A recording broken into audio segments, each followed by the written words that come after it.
Bonsoir, bienvenue pour cette édition. Une page historique se tourne au Burkina Faso avec la chute de Blaise Compaoré ce vendredi. Tout a commencé par une situation insurrectionnelle provoquée par une tentative des députés burkinabés de modifier la constitution pour lui permettre de briguer un 5e mandat. Ils en ont été empêchés par une foule de manifestants.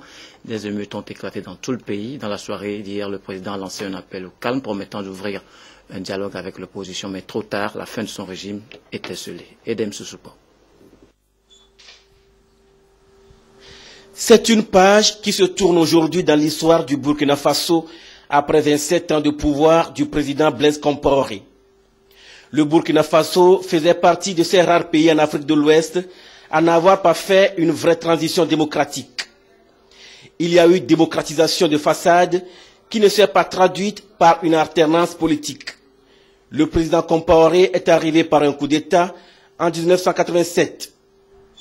Il part aujourd'hui chassé du pouvoir par une insurrection populaire, une démission évidemment forcée. Dès l'annonce de la démission de Blaise Compaoré, c'est une énorme clameur de joie qu'on a entendue dans les rues de Ouagadougou. Tout est allé si vite, il aura fallu 48 heures pour renverser celui qui était au pouvoir, il y a encore 48 heures. Alors, suivons le fil des événements qui ont conduit à sa démission ce jour et son départ de Ouagadougou, la capitale burkinabé. Jamais une parole qui blesse. Cette image d'un homme sage, Blaise Compaoré, la véhicule de capitale en capitale. 27 ans que ça dure. 27 ans qu'il endosse le costume de Monsieur Solution des crises africaines. Côte d'Ivoire en 2004. Les Ivoiriens, les Ivoiriennes sortent nombreux, votent massivement, dans le calme, avec sérénité. Et il y va de l'intérêt de la Côte d'Ivoire, de la sous-région. Mali, l'an passé. Plaisir d'être à Bamako et bien sûr de saisir cette occasion pour d'abord saluer les fidèles musulmans. Ces médiations sont les plus récentes, mais depuis près de 30 ans, le numéro 1 du Burkina Faso apparaît comme un pilier incontournable de l'Afrique francophone, voire de ce qu'on appelle la France-Afrique. Blaise Compaoré a toujours su nouer des relations étroites et jamais ombrageuses avec les présidents français, notamment Jacques Chirac, ou dernièrement François Hollande. À l'étranger, Blaise Compaoré est vu comme un homme intègre et pacifique. C'est pourtant par les armes qu'il conquiert le pouvoir en 1987. Ce jeune capitaine n'a que 36 ans quand il renverse son ancien compagnon de lutte, Thomas Sankara. Sur ces images, on voit les deux hommes côte à côte. Thomas Sankara est assassiné lors du coup d'État, dans des conditions encore non élucidées. Après le putsch, les opposants sont éliminés et le militaire troque l'uniforme pour le complet veston respectable qui le conforte à la présidence et dans les urnes. Durant 2 septennats et un quinquennat. L'an prochain, Blaise Compaoré doit achever son 2e mandat de 5 ans. L'été dernier, lors de cette interview à TV5 Monde donnée lors d'une visite à Washington, il affichait avec tout son sérieux qu'il était favorable à l'alternance. Moi, je suis aussi pour l'alternance, comme lui certainement, mais une alternance basée sur les choix des citoyens. Voilà. C'est d'abord ça qui est important. Leur choix, les Burkinabés le crient avec force ces dernières heures. C'est sans doute le soulèvement le plus important auquel Blaise Compaoré n'ait jamais eu à faire face. Voilà, vous avez plutôt suivi un sujet sur les 27 ans de pouvoir de Blaise Compaoré, ponctué ces derniers temps par des médiations pour dénuer des crises qui ont secoué la sous-région. Alors, des rumeurs font état de la présence de forces togolaises au Burkina Faso. La hiérarchie militaire a réagi. Le chef d'état-major général adjoint des FAT dément toute implication des Togolais dans cette crise qui secoue le Burkina. Ces propos sont recueillis par Arnold Kiliou. Que vous effectuez en ce moment et qui nous donne au haut commandement des forces armées togolaises l'opportunité d'éclairer les Togolais sur ces rumeurs malheureuses que vous venez d'évoquer. Je tiens à dire tout de suite que tous ces bruits sur la présence de quelques forces togolaises que ce soit sur le territoire burkinabé sont sans fondement. L'ensemble de nos unités et formations occupent actuellement leur position habituelle dans le cadre de l'accomplissement des missions qui leur sont assignées pour la préservation de l'intégrité de nos territoires et pour la protection des Togolais. Une interprétation abusive a pu être faite au sujet des troupes togolaises rentrées récemment du Mali, où ils participent à la lutte menée par la coalition internationale contre les terroristes qui tentent de mettre à mal la stabilité et la paix dans ce pays, frères et amis. Il est regrettable qu'un amalgame ait pu être fait à propos de ces mouvements de transit qui s'effectuent d'ailleurs aussi à travers le territoire ghanéen en ce qui concerne la rotation et le soutien des forces togolaises déployées actuellement en Côte d'Ivoire. Et donc c'est à ce titre que je demande formellement la présence de quelques forces togolaises que ce soit sur le sol du Burkina Faso. Je tiens par la même occasion à rendre hommage à tous les contingents déployés, togolais déployés, que ce soit au Mali ou en Côte d'Ivoire ou ailleurs, au Darfour, où ils contribuent aux côtés de la communauté internationale à sauvegarder la paix et à protéger les populations en but à la violence. Je souhaite, pour terminer, rassurer les Togolais que les forces armées, leurs forces armées nationales, restent totalement mobilisées pour préserver l'intégrité de notre territoire national et pour les protéger de l'accomplissement de leurs tâches quotidiennes. Le Conseil malgache pour la réconciliation veut s'inspirer de l'expérience togolaise en matière de réconciliation. À l'issue de leur séjour de près d'une semaine au Togo, les membres de ce Conseil ont été reçus par le Premier ministre Artem Selako Diaoumezounou. Le président du Conseil, chef de la délégation, s'est exprimé après cet entretien. Des propos recueillis par Kit Ngukwa.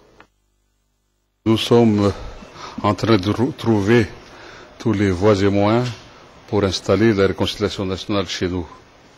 Donc il y a deux délégations qui sont parties de Madagascar, une en Afrique du Sud et celle que je dirige au Togo, parce que nous avons appris que l'exemple togolais pourrait nous servir. Donc nous avons des contacts avec les autorités gouvernementales, des ambassades, le PNUD, les associations civiles, les sociétés civiles.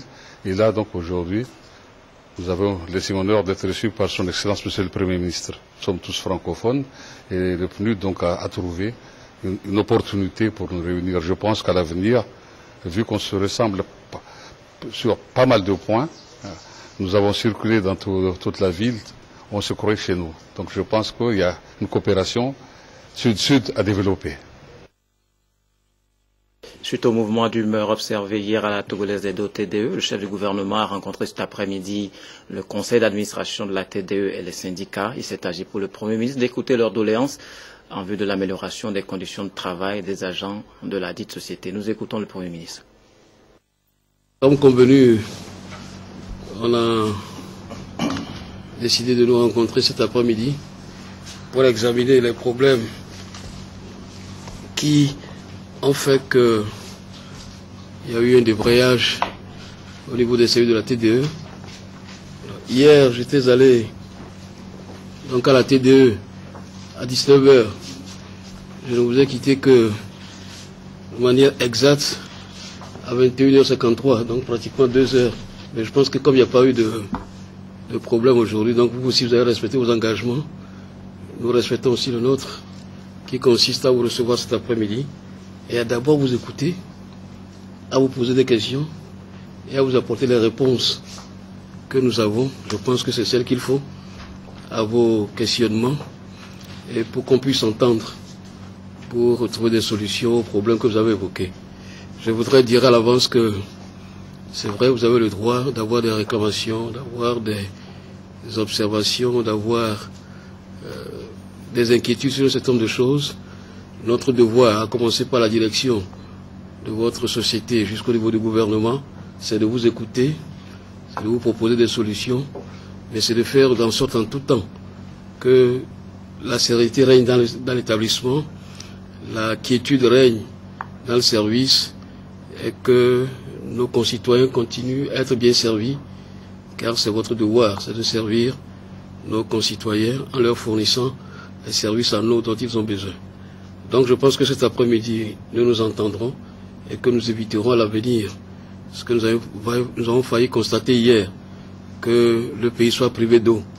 Je crois que c'est un sujet qu'il nous faut vraiment examiner avec vous pour que nous n'ayons plus à vivre de telles situations. Et à l'issue des discussions, des solutions ont été trouvées à tous les problèmes posés par les syndicats. De l'eau, nous passons à l'énergie. Nous sommes avec le directeur de la CET, Dr Nyandé Djeteli. Bonsoir. Bonsoir, monsieur. Alors, vous êtes là pour apporter quelques éclaircissements à la population, surtout concernant les délestages qui ont lieu ces derniers temps. Pourquoi? Merci, monsieur Abalo. Permettez-moi tout d'abord de rectifier un peu les termes de vos propos. Il ne s'agit pas d'un délestage. Et il s'agit donc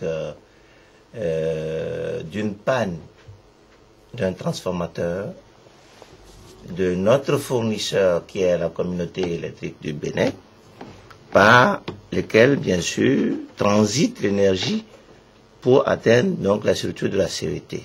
Donc je dis bien qu'il ne s'agit pas donc d'un déficit, mais d'une panne d'un transformateur. Donc cette panne nous cause un défaut de transit qui complique un peu. Donc il n'y a pas de délestage. Alors quelles sont les dispositions prises à cet effet? Ben, les dispositions, les équipes sont à pied d'œuvre et les équipes de la CET et de la CEB sont à pied d'œuvre. Au jour d'aujourd'hui, il y a quand même une nette amélioration. Donc nous avons à la place du transformateur, il y a un autre transformateur donc de puissance inférieure bien sûr à l'autre qui est placé et qui permet de faire le transit un peu de cette énergie vers donc la population. Si vous avez constaté depuis quelques jours, il y a eu une nette amélioration et en fait le manque à gagner dans le transit que l'on avait, qui nous obligeait donc à faire donc des décharges aux heures de pointe, tout s'est amélioré. Il y a quand même un déficit d'information et beaucoup de personnes accusent la CET de ne pas communiquer beaucoup sur ces genres de situations. Qu'est-ce que vous dites pour les rassurer? En matière de communication, je crois que ma présence à la TVT ici est une preuve que nous sommes venus présenter d'abord nos excuses au désagrément causé à la clientèle, oui. Mais nous prenons soin quand même de passer les communiqués à la TVT et dans les médias publics ou privés pour avertir. Donc je voudrais quand même signaler qu'en matière donc d'interruption de fourniture d'énergie, et elle n'est pas liée uniquement à la panne du transformateur, mais il y a aussi des pannes dues aux intempéries et évidemment au problème d'aménagement des infrastructures. Parfois nos câbles sont piochés, mais nous restons quand même, nous rassurons la clientèle que nous sommes attachés au service de la clientèle et nous restons fidèles à notre engagement. Et pour traduire dans les faits la politique du chef de l'État qui consiste à fournir de l'énergie et à faire du Togo un État moderne. Merci, Dr Nyandé Djeteli, et nous restons à votre disposition. Je vous remercie. Merci, à très bientôt.